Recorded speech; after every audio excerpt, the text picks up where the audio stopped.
All right, before we go on to number 8, I thought of another something I wanted to tell you about number 7. Okay, and that is that, and I don't know why I didn't catch this either. When I wanted to first do the number 7 as the normal approximation, my conditions for the sampling distribution were not met as far as the large enough counts goes. Large enough.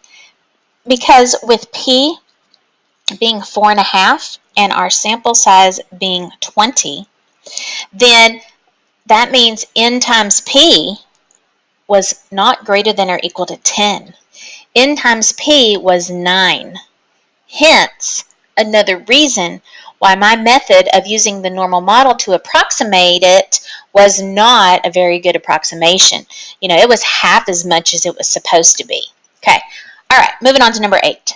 So number 8, you've got to just really pay attention to what units they are asking for.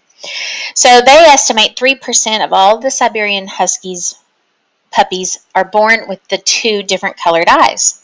Okay, so for random samples of size 50, so I'm liking this because large enough, anyway, 50 times 0.03 is going to be, what's that, 6? But that's not large enough. Anyway, what are the mean and standard deviation for the number of puppies that have 2 different colored eyes? Okay, all right, so here we go. We've got, so this was not on the, or these formulas are on the formula chart. Okay, now, you have to keep in mind, they want to know the mean and standard deviation for the number of items, not the proportion of items. Number 7, when I had attempted to do the normal approximation, I used the standard deviation of the p hats, okay, and the mean of the p hats being the true proportion.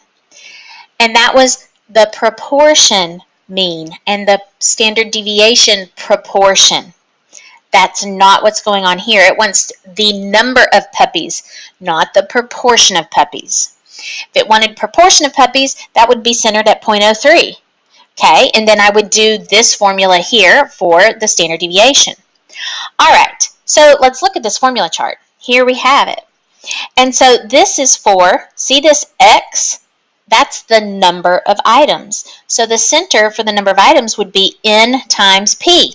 And with this standard deviation, the square root of N, P, 1 minus P. So that's how this problem comes out to be that answer choice C. Okay, and you can see my work here. The mean 50 times 0.03, and then the standard deviation 50 times 0.03 times 0.97. Okay, and so there is how you get that mean and standard deviation for the number of items, not the proportion. Now, look at answer choices A and B. Answer choices A and B would have been, I don't know which one it would have been, one of those, I'm sure, would have met the criteria for using those incorrect formulas that found the proportion mean and the proportion standard deviation. Okay? All right, so that was your number 8.